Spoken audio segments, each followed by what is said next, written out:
Hello recruits, my name is Major Roger de Tank, and welcome to the 6th tape in this core module of your basic training titled War! Subtitle, what is it good for? Subtitle, I've told you before, please don't ask that question. In this module, we've studied some of history's most famous military engagements. Wellington's defeat of Napoleon at Waterloo, the Soviets' defense of Stalingrad, the routing of the Confederates by the Union Army at Gettysburg, and, for a treat at Christmas, we're going to let you watch that film about the Spartans. Our task has been to examine some of the most impressive strategic and tactical maneuvers ever to be pulled off in the field of battle. As we do so, being led by the crucial question which must always be asked of state-sponsored bloodshed, doesn't this look like fun? Today, however, our attention turns to a different kind of conflict. Not defined by a single meeting of forces, but by a protracted series of skirmishes and encounters. It is a conflict which many of you will have first-hand experience of. Some of you will no doubt have family members who have served with honour and distinction. I'm talking, of course, about the culture wars.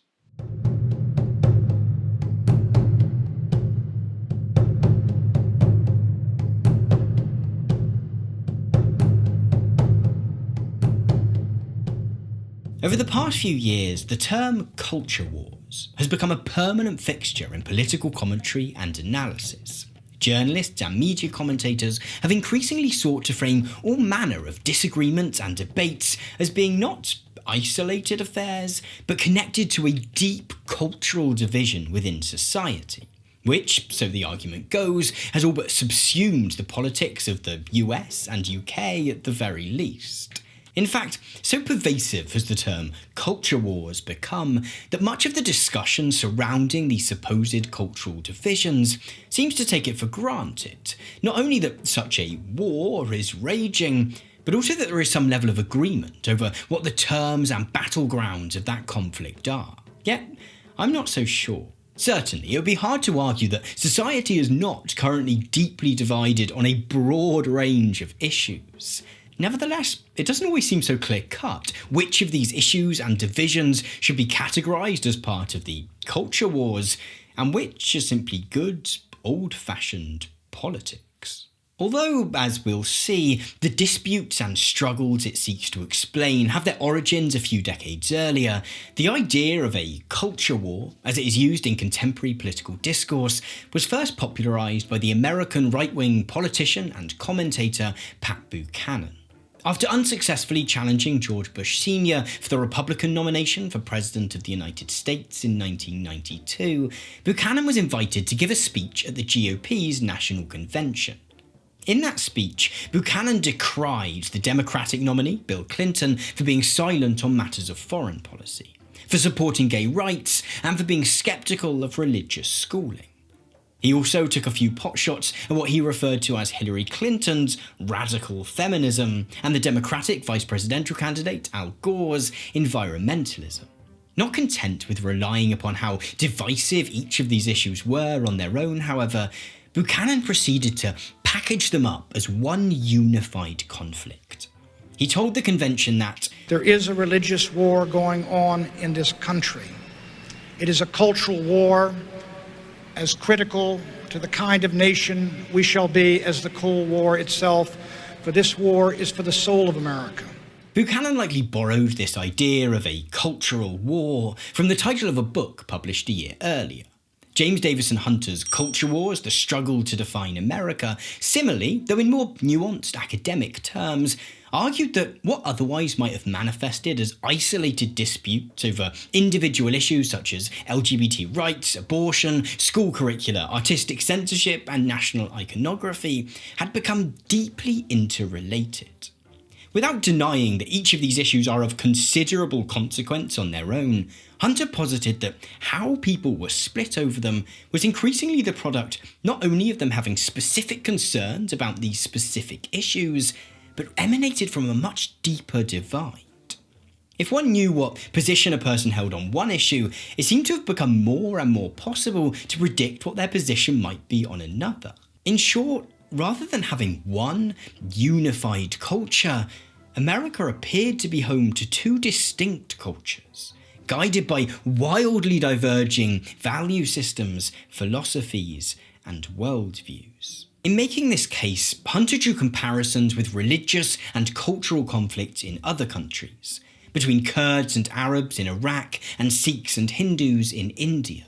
He wrote that, while these images are foreign to the everyday experience of most Americans, distant from us both spatially and culturally, they can provide metaphors for thinking about religious and cultural conflict in our own country. The phrase culture war itself he drew from the German word Kulturkampf, which refers to a period following the unification of Germany in which Protestants and Catholics clashed over the role of religion in schools.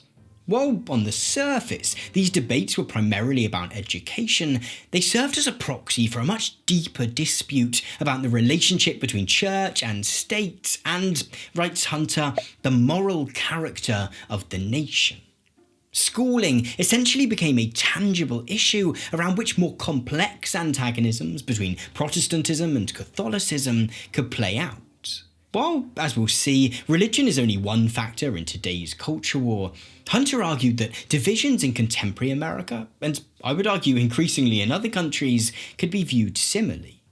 Not as a series of disputes within a single culture, but as a struggle between competing cultures. Within all this, we find two attributes which supposedly make the culture wars distinct from conventional political disagreements. The first lies in the issues that it pertains to. The phrase culture wars is most often used to describe divisions over social and cultural matters. Race, gender, sexuality, art, history, and schooling, for example. While we might want to question the idea that these matters are not deeply connected to economics, divisions over things such as taxation, government spending, income inequality, and wealth accumulation are less routinely considered to be part of the culture wars.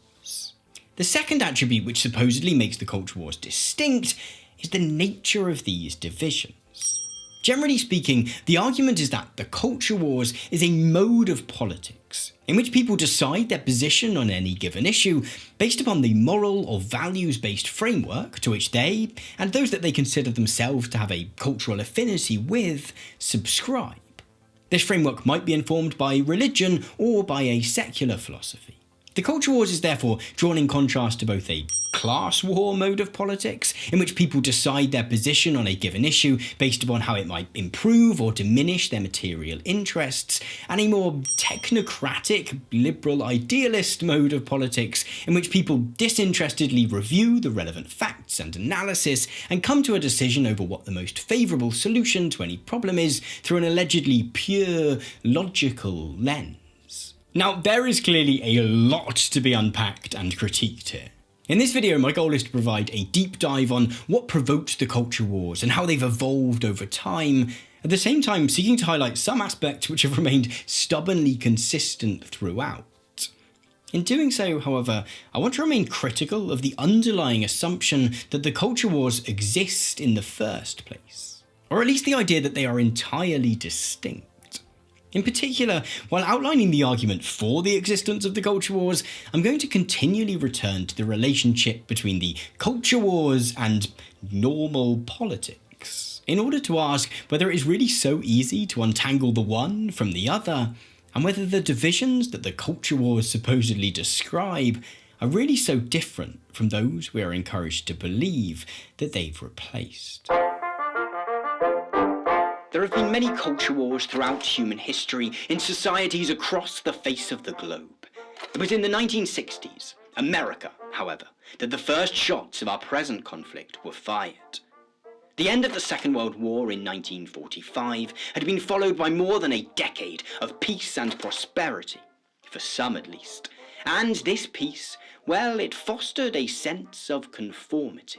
As the historian Andrew Hartman reports, in the post-war years, a cluster of powerful conservative norms set the parameters of American culture. These norms set clear boundaries on what constituted acceptability with regard to gender roles, sexual conduct, race relations, and more.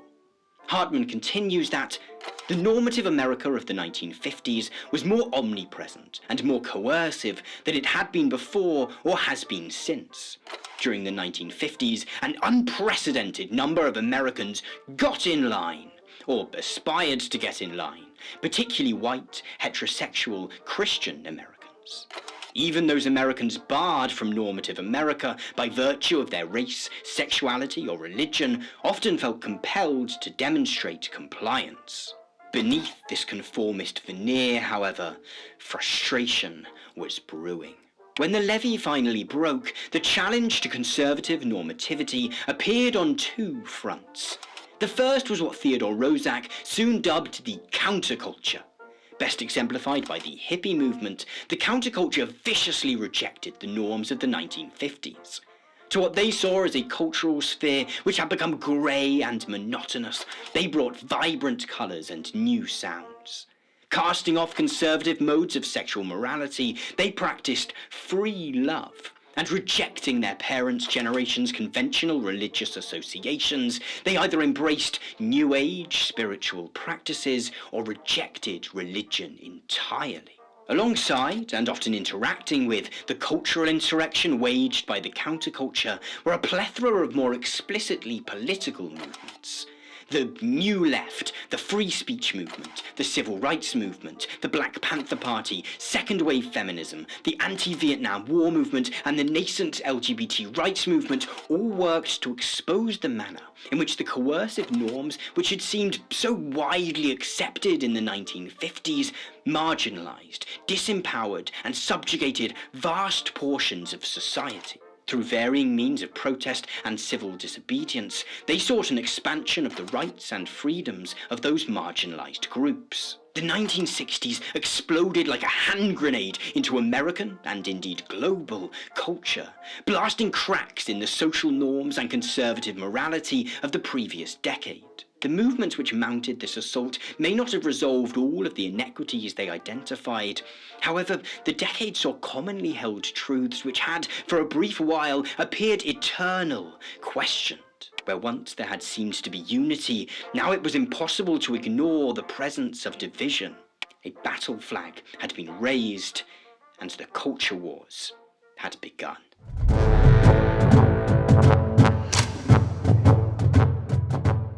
Most scholarship on the culture wars is keen to stress that most people are actually fairly moderate in their opinions. In her 2010 book, Culture Wars and Enduring American Dilemmas, Irene Tavis Thompson writes that American public opinion is considerably more ambivalent and internally inconsistent than the image of a culture war implies. The data which Thompson draws upon is perhaps slightly dated now, and there is definitely some evidence to suggest that division has increased since her book was published. To stay within the context of America, for instance, in December 2019, Frank Newport, a senior scientist at the polling company Gallup, wrote that deep partisanship is one of the defining aspects of our American society today, and that personal partisan identity affects one's views on a wide variety of policy issues. That being said, it is important to acknowledge that people are complex and therefore do not consistently toe the party line of whichever side of the culture wars they appear to be on. To shift the focus to the UK, it would be easy to infer from watching the TV or reading the newspapers that the population can be neatly divided between relentlessly patriotic, perhaps xenophobic Brexit supporters and defiantly cosmopolitan liberal Europhiles. Yet, in actuality, talking to friends and neighbours, one undoubtedly finds that most people have more nuanced positions. In fact, in any discussion of the culture wars, we have to recognise that the media plays a huge role in both propagating the idea that it exists in the first place and in further stoking divisions. As Hunter writes, the personal disagreements that fire the culture war are deep and perhaps unreconcilable. But these differences are often intensified and aggravated by the way they are presented in public. Indeed, we might argue that if the culture wars do exist, they do so in part because of the way in which we have become increasingly reliant on a sensationalist media to make sense of the world around us. When examining any attempt to describe the opposing sides of the culture wars, we therefore have to remember that they are flawed constructions, and that, again, many people fall into the grey area between these camps. Nevertheless, with this caveat in mind, let's take a look at who the culture warriors are, and what, at the broadest level, they seem to be fighting for. Andrew Hartman describes the American culture wars as being a dramatic struggle between liberal, progressive, and secular Americans and their conservative, traditional, and religious counterparts. There's likely some truth to this description. However, all those adjectives come with a great deal of baggage, which I don't think is necessarily helpful for our purposes here. To my mind, the best articulation of the central divide which has shaped the culture wars not only in the United States but elsewhere remains that of Hunter, who writes that the cleavages at the heart of the contemporary culture war are created by the impulse toward orthodoxy and the impulse toward progressivism. By examining these impulses, we can therefore begin to get a sense of what the opposing factions in the culture war might look like. By an impulse toward orthodoxy, Hunter means a general adherence to and valuing of accepted norms. The orthodox camp of the culture wars believe that the dominant social order, as it exists, or at least has existed in the recent past, is mostly positive. For example, they might hold that a normative understanding of gender, in which one is either a man or a woman depending on one's primary sex characteristics, and in which men and women behave in certain ways prescribed by their gender, is beneficial for both individuals and society. They believe that such norms exist for a reason and therefore should be retained and defended. Moreover, they believe that such norms are moral and virtuous. Inherent in all of this is an appeal to external authority. This might come in the form of a religious belief, sometimes in the vague notion of tradition or an interpretation of what is natural. Whatever the source, the underlying belief is that the social norms which exist are the result of forces far superior to ourselves, and so we should be hesitant to question them. By an impulse toward progressivism, Hunter doesn't mean a fondness for any particular slate of policies or ideas, but a broader advocacy for being critical of the status quo, and amenable to, or sometimes outright enthusiastic about, changing it. The progressive camp of the culture wars is prone to questioning social norms. To stick with the example used a moment ago, they might hold that gender norms have been in constant flux throughout history, and therefore be unshocked by the idea that they might continue to change in the present. More than this, the progressive faction of the culture wars contend that just because something exists and has become normative does not mean that it is morally just. They hold that notions of what is normal can often be unnecessarily restrictive and are often used to legitimise deep injustices and inequities. At its simplest then, the culture wars is a conflict between those who value orthodoxy, accepted tradition and normativity, and those who are attuned to questioning those things, and, should they deem them to be unduly restrictive or to legitimise injustice, to challenging them.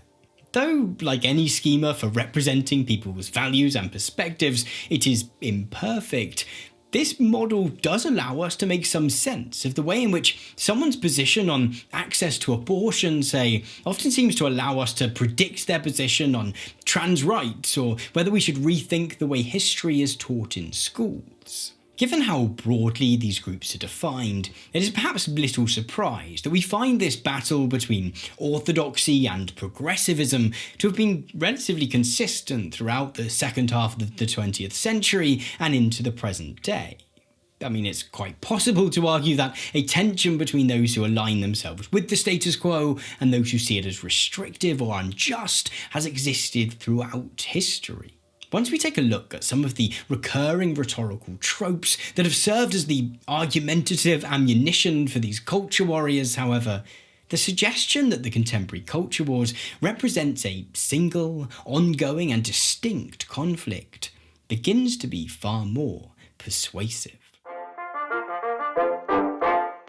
During the 1960s, the progressive factions of the culture wars stole a crucial march on the forces of orthodoxy. Certainly, the latter remained strong.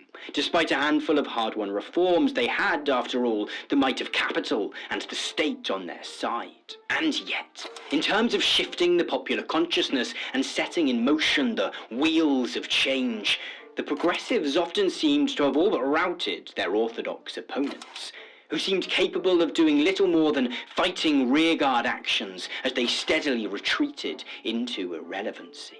As the 60s gave way to the 70s, however, those opposed to this new, permissive society began to regroup and retake key strategic sites. In fact, throughout the 1960s, a group of intellectuals had already been developing the rhetorical ammunition for the Orthodox Fightback. Where many progressive scholars viewed the social and political movements of the 1960s as a positive challenge to coercive conformity, others of a more old-school, conservative mindset grew fearful that what they were actually witnessing was a society which was racing towards social and moral decline. The ideology of this group became known as neoconservatism. The neoconservatives would introduce several rhetorical tropes which would be used by the adherents of orthodoxy for decades to come. For one, they consistently worked to frame progressive ideas as the product of an out-of-touch elite. It was their rhetoric surrounding the family, and the importance of promoting family values, however, which proved most potent. For this idea was not only favourable to economic conservatives, keen to shift attention away from solutions to social ills which required government spending, but also a newly emerging force in American politics, the Christian right. The Christian right first proved itself as a political force in its torpedoing of the Equal Rights Amendment, a proposed addition to the US Constitution which would have ensured equality for men and women before the law. The amendment passed both houses of Congress with bipartisan support in 1972. It required ratification by at least 38 states in order to be adopted. Enter onto the scene Phyllis Schlafly, who led an uncompromising attack on the amendment, arguing that it would see women drafted into the military and, more broadly, lead to a further dissolution of what she saw as the proper roles of men and women in both the family and in society. Schlafly mobilized tens of thousands of Christian conservative women, and by 1979, the amendment was dead in the water. Such early victories of the Christian right enabled conservative Christians in America to realize their potential as a political force. And by the late 1970s, several Christian right organizations had been formed. If, at the beginning of the 1970s, the forces of orthodoxy seemed all but defeated, by the end of the decade, their blood was once again up, and they were out for revenge.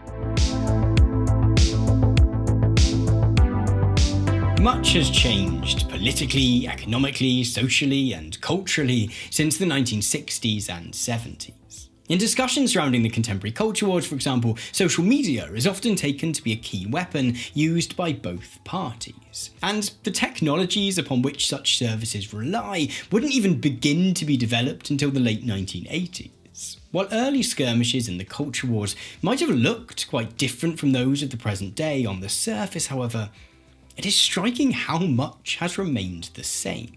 In the previous section, we looked at the distinct worldviews that James Davison Hunter argued separates the two competing camps of the culture wars. These preferences for orthodoxy or progressivism have remained a structuring feature of the culture wars throughout the decades since. As I mentioned, however, whilst the breadth of the descriptions that Hunter provides for each faction is useful in allowing us to recognise commonalities between disputes over numerous disparate issues, a struggle between those who support the status quo and those who feel it to be restrictive hardly seems all that historically distinctive. Yet, the argument that the period from the 1960s to the present day has borne witness to a distinct and ongoing culture war proves much more persuasive once we begin to recognise the many similarities in the arguments that have been deployed by each camp. For whilst the specific events which have stirred up culture war antagonisms might have inflected these arguments with a different flavour or focus, one finds similar justifications and rhetorical tropes, many of which were first tested in the crucible of the 1960s, returning time and time again. With regard to the progressive camp, a fundamental argument of many of the political, social and cultural movements of the 1960s was that, to borrow the popular feminist slogan of the time, the personal is political. See, as Adrian Leftwich explains, there are two distinct ways in which the term politics can be used. The first is to describe an arena, usually the arena of governments, elected representatives and the state. Leftwich writes that what characterises this arena approach is the sometimes implicit but always important contention that only governments define goals, policies and binding decisions for a whole society. And that is what politics is about. The debates, conflicts and agreements about what politics are to be implemented and by whom. Leftwich continues, however, that others see politics as a process. Those who view politics in this way would usually agree that the activities of governments, etc. are political. But, writes Leftwich, go further and identify the activities they call politics as occurring pervasively in a much wider range of institutions, activities and groups. For example, in families or in voluntary associations, and wherever questions of power, control, decision-making and resource allocation between two or more people occur in any human society. The political, social and cultural movements of the 1960s embraced this latter definition of politics. They argued that aspects of our lives which we might usually consider to be relatively disconnected from elections and representatives are political nonetheless. To highlight just one articulation of this argument, in her landmark book The Feminine Mystique, Betty Friedan argued that women's agency and ability to achieve self-fulfillment was not only curtailed by laws and political policies, but also by the social expectations that were placed upon them by society. A society which expected women to be docile housewives, and which viewed women who went out to work or who were outspoken in their opinions with suspicion. This idea that the social and cultural spheres are just as political and therefore worthy of critique and reform as the activities of governments has been fundamental to the thinking of the progressive camp of the culture wars ever since. With regard to the cultural sphere, we see in the embrace outside of the academy of ways of thinking about art informed by literary and cultural theory.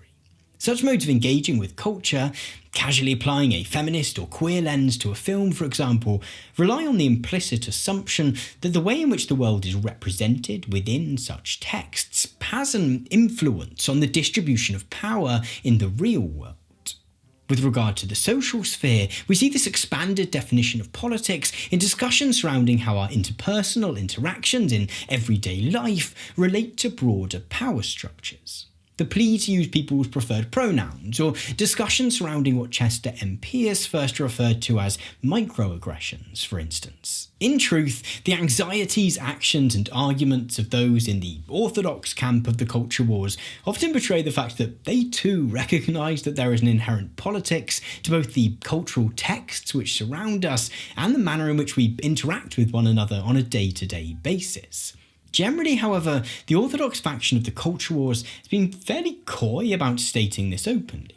For the most part, they've sought to deride the expanded view of politics proposed by their progressive counterparts as, at best, a tiresome attempt to find faults in a society that, for the most part, they see as serving those who live within it well, or, at worst, as a devious plot to undermine the very social and cultural norms which give that society order.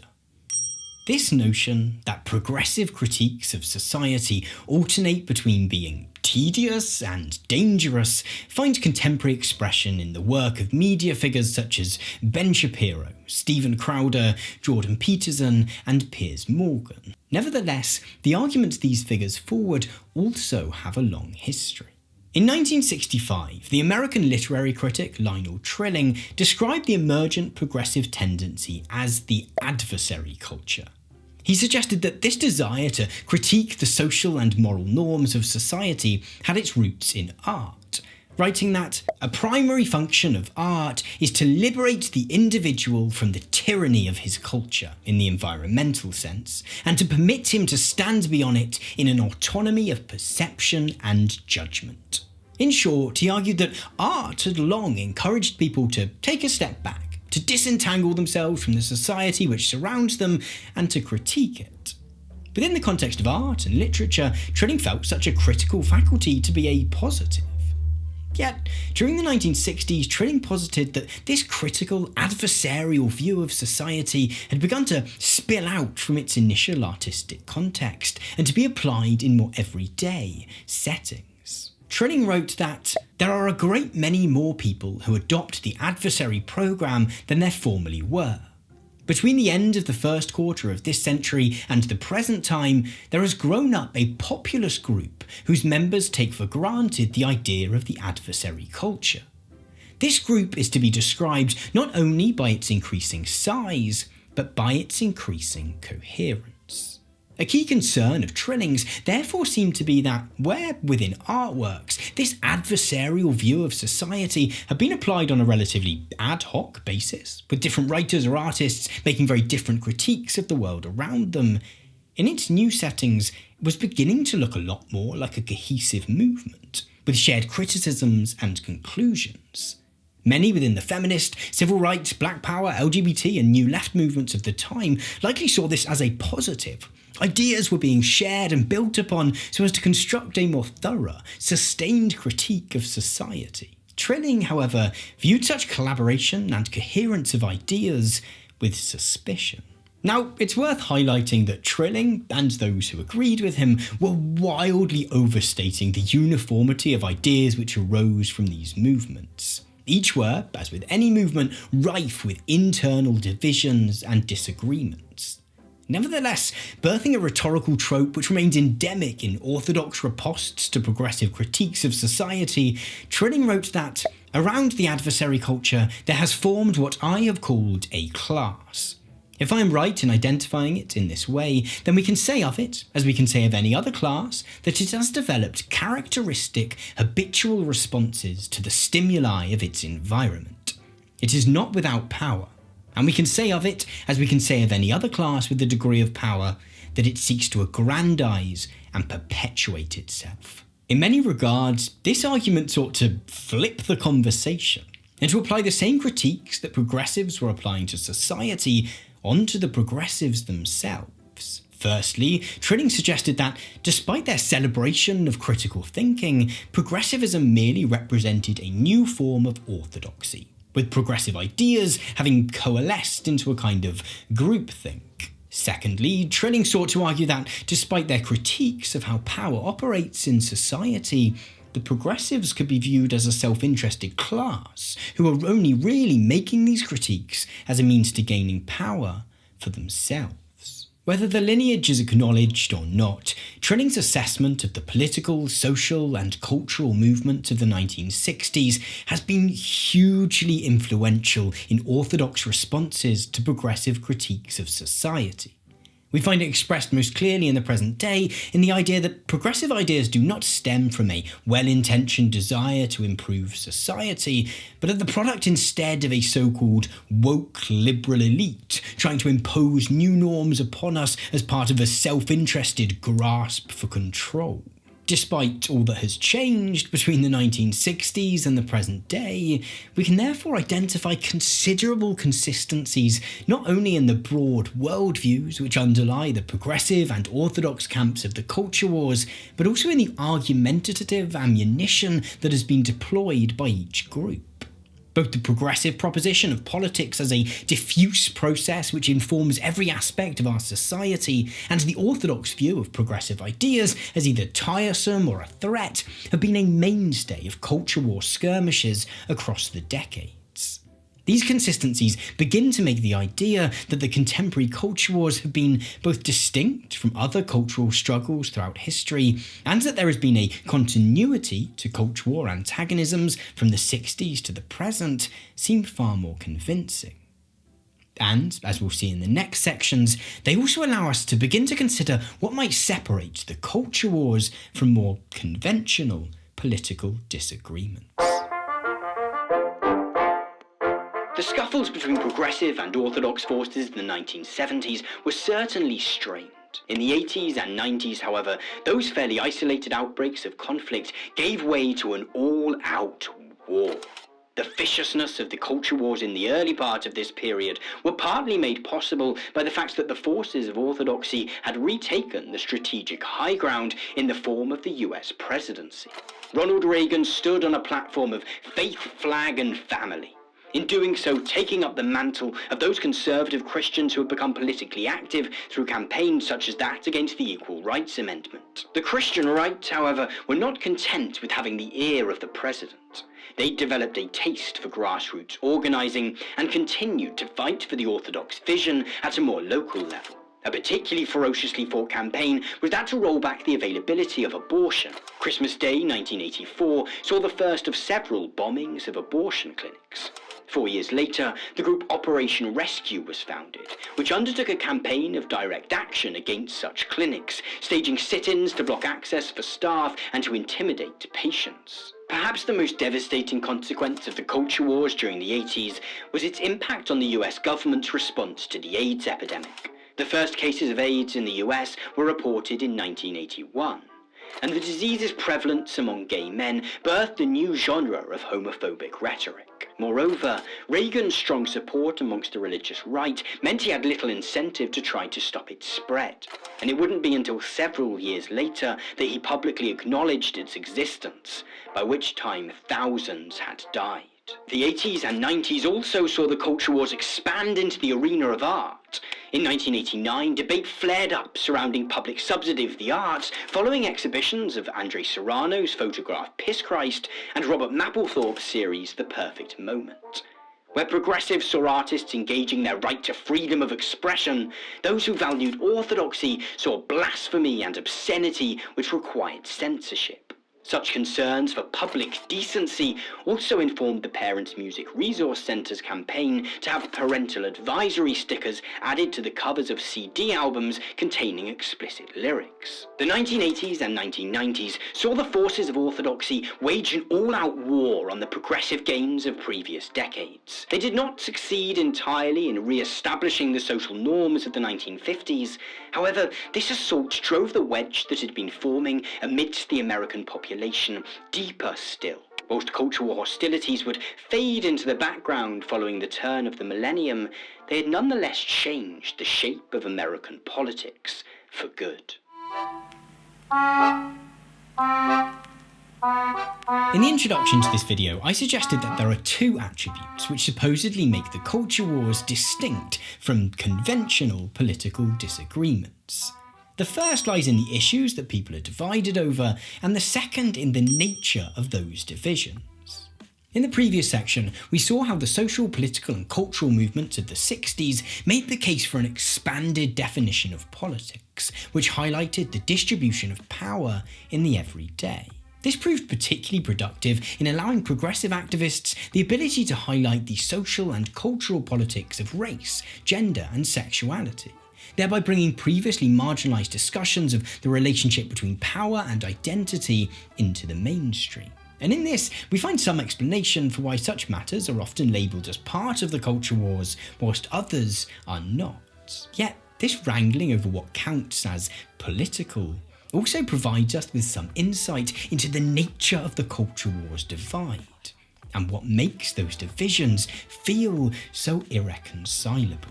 In instances where it has been the actions of progressives which have stirred up culture war hostilities, it has often been the result of their trying to make the case that something which we might not routinely think of political is in fact so. One recent example of this might be debates in the UK surrounding the proposed removal of statues honouring historical figures who masterminded the transatlantic slave trade. Campaigners have sought to make the case that these statues are deeply political. They were explicitly constructed, often years after the deaths of the people depicted, in order to encourage passers-by to admire the people they resemble. In doing so, campaigners argue, they encourage us to have a particular view of history, one which diminishes the horrors of slavery. And by extension, they discourage us from critically examining both material and ideological legacies of slavery in the present day. As these statues have an impact on our collective society, campaigners have therefore argued that we should regard them as political objects which necessitate a political debate. Where this becomes particularly interesting for our discussion of the nature of the culture war's divide is in the response to these proposals by those opposed to removing these statues. For echoing the adversary culture argument that has been one of the Orthodox camp's favourite talking points throughout the culture wars, rather than engaging in a political debate surrounding the virtues or vices of the people portrayed in those statues, or the socio-cultural consequences of their being displayed prominently in city centres, those opposed to removing these statues have often simply flat out denied that they are political at all. These statues, so the argument goes, are simply history, a neutral record of the past. They are not inherently political, it is only the protestations of those questioning their presence that has made them so.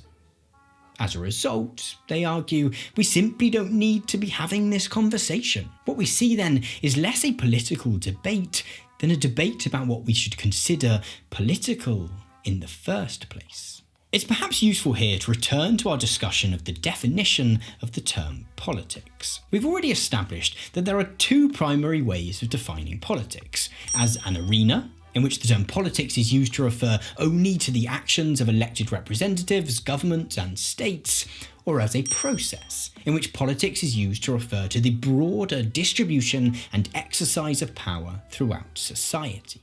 Now, this latter definition could lead one to declare that everything in the entire universe is in some way political. In truth, however, few hold this view. Even if we agree with the idea that politics is about more than just governments, we still likely consider some things to be relatively apolitical. Firstly, we might consider some things to be simply personal. If I go to the park to read on a hot sunny day, for example, I will generally prefer to sit under a bit of shade than in direct sunlight. And I think it would be a stretch to suggest that there is a politics to either that preference or that action. Unless I was to force someone to move so that I could sit in the shade, my actions are not impacting anyone but me. Other things we might view as natural. While there is certainly a politics to the weather in terms of how it has been affected by man-made climate change, the fact that the sun emits light and heat and that the Earth orbits that sun is not something that, for now at least, any amount of human debate or discussion is going to change. When we declare an event, object, or any other phenomenon to be political, then we are essentially saying two things about it. Firstly, we are declaring that it relates to what Sheldon Wallen describes as those general interests shared by all members of the community. In short, we are suggesting that the issue in question has consequences for a whole community, rather than just an individual, and that that community should therefore be able to have their say about it through open discussion and debate. Secondly, we're declaring that, to again quote Wallen, it is an issue whose future course can be shaped according to public consideration. In other words, we're declaring that it is something that we can influence, that it is not merely natural, but that it is something that human action has the ability to alter. As the example of the statue debates illustrates, the problem lies in the fact that what is personal or public and what is natural or changeable can depend on one's viewpoint. In this case, those looking to open up a discussion about the presence of statues of slave traders subscribe to the view that the way we tell our collective history is political, because it is something that we have the ability to change. Many of their most vocal opponents, however, are not even open to engaging in this discussion, because, willfully or otherwise, they view history as a kind of naturally occurring phenomenon which just is. Viewing history as something which is beyond the ability of humans to change, they therefore don't even conceive of it as a subject that it is possible to have a political debate about in the first place. If the argument for the existence of the culture wars revolves around the idea that there exist competing cultures in, at the very least, the US and the UK, then it is the regularity with which culture war disputes have involved such deep-seated disagreements over what can even be conceived of as political that makes such a thesis most convincing. For it explains why these divisions often feel so deep. It is not necessarily the case that people are unwilling to have more nuanced political conversations, but that nuanced political discussion is next to impossible. because we can't even agree on what counts as political and changeable in the first place. For a brief time, there seemed to be a truce drawn in the culture wars. During the 2000s and early 2010s, the cultural divisions which had rocked the latter half of the previous century appeared less formidable. As recently as 2015, Hartman wrote that, insofar as the culture wars continue to be fought in the early 21st century, they feel less poignant and more farcical. And yet, such a proclamation of peace would prove to be short-lived. When, in 2015, Donald Trump announced his candidacy for President of the United States, his slogan, "Make America Great Again," was like a beacon to those who still held a candle for the coercive conformity of the pre-1950s, pre-progressivism, pre-feminism, pre-civil rights and pre-LGBT rights era.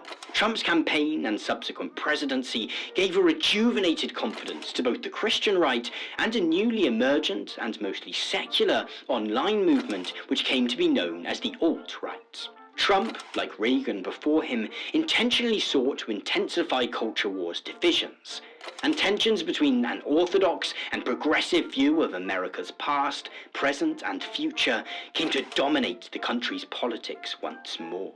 The present era has also seen the culture wars go international in a way that was at least less pressingly felt before. Whilst there have perhaps always been some corollaries to the US culture wars in the UK, the country's referendum on membership of the European Union made clear that this country's population too is deeply culturally divided.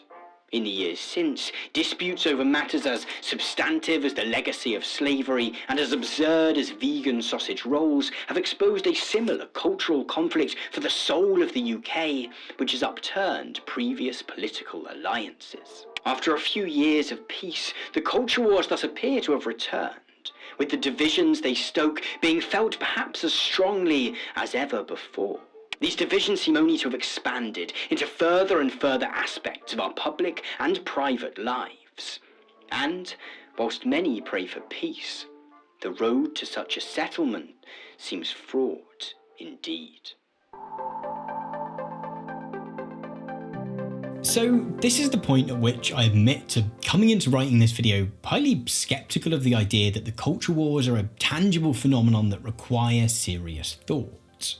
As someone on the political left, knowing that the idea was first popularised by Pat Buchanan and has been embraced by figures such as Steve Bannon, it is tempting to want to reject the entire concept out of hand.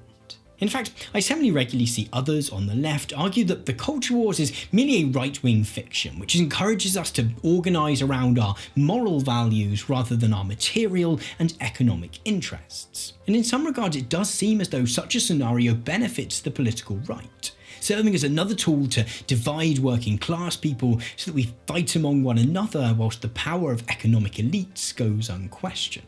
Yet, the fact that it might be unfavourable to the left does not mean that it does not exist. Another argument that circulates semi-regularly accepts the broad thesis that the culture wars exist, but acknowledging the manner in which they often appear to be more favourable to the political right, suggests that the left should just refuse to engage, rejecting the culture war mode of politics in favour of a pure class war mode. Implicit in this is sometimes the idea that we should refuse to be drawn on the matters of identity politics, which often prove so divisive in the culture wars, doing our best to shift the focus always back onto class. Personally, I find the idea of not responding to attacks on the rights and often basic humanity of those who are marginalised because of their identities to be pretty unconscionable. There is, however, a broader point to be made here in terms of the nature of the culture wars divide, and that is that there has always been a cultural component to politics.